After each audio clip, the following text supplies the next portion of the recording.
పెదపూడి మండలం గొల్లల మామిడాడలో 30 లక్షల రూపాయలతో నిర్మించబోయే ప్రభుత్వ ఆయుర్వేదం ఆసుపత్రి నూతన భవన నిర్మాణానికి శంకుస్థాపన చేసిన అనపర్తి ఎమ్మెల్యే నల్లమిల్లి రామకృష్ణారెడ్డి. ఈ సందర్భంగా ఆయన మీడియాతో మాట్లాడుతూ ఇవాళ కేంద్ర ప్రభుత్వం ప్రజలకు సంప్రదాయ వైద్యం ప్రోత్సహించాలనే ఉద్దేశంతో ఆయుష్ ద్వారా పెద్ద ఎత్తున హోమియో ఆసుపత్రి గాని యునామీ గాని ప్రోత్సహించడం జరుగుతున్నది. అందుకే ఈ రోజు గొల్లల మామిడాడ గ్రామంలో 30 లక్షల రూపాయలతో హోమియో ఆసుపత్రికి భూమి పూజ చేయడం జరిగిందని అన్నారు. ఈ హోమియో ఆసుపత్రి మార్చి నెలాఖరికి పూర్తి చేస్తామని తెలిపారు.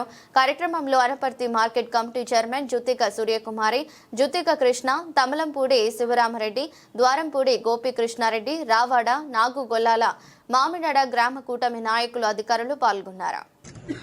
అందరికీ నమస్కారం.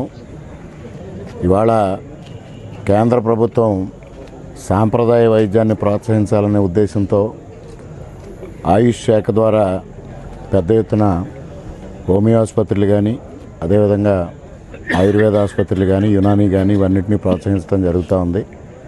దానిలో భాగంగానే 1897లో అప్పుడు మూలారెడ్డి గారు శాసనసభ్యులుగా ఉండగా 3 హోమియో డిస్పెన్సరీలను ఆ రోజు నియోజకవర్గంలో ఏర్పాటు చేయడం జరిగింది. 1 రామవరం, 2 ఓలపల్లి, 3 వెంటూరు గ్రామాల్లో.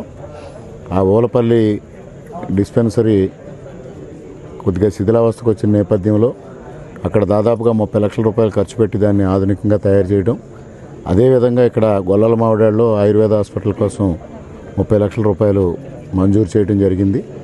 ఈ 2 ఆసుపత్రులు కూడా మార్చి నాటికి అందుబాటులోకి తీసుకురావాలనే ఉద్దేశంతో ఈరోజు ఇక్కడ భూమి పూజ కార్యక్రమాలు నిర్వహించుకోవడం జరిగింది. ముఖ్యంగా ఏదైతే అల్లోపతి వైద్యం ద్వారా సైడ్ ఎఫెక్ట్స్ వస్తూ ఉన్నాయని ప్రజలు భావిస్తూ ఉన్నారో దానికి ప్రత్యామ్నాయంగా ఇవాళ సాంప్రదాయ వైద్యాన్ని ప్రోత్సహించాలనే ఉద్దేశంతో ఇవాళ కేంద్ర ప్రభుత్వం కృతనిశ్చయంతో ఉంది. దానికోసం పెద్ద ఎత్తున నిధులు కేటాయించడం కాకుండా డిస్పెన్సరీలను ఏర్పాటు చేసి తద్వారా సాంప్రదాయ వైద్యాన్ని ప్రజలకు అందుబాటులోకి తీసుకురావడానికి ప్రయత్నం చేయడం జరుగుతూ ఉంది.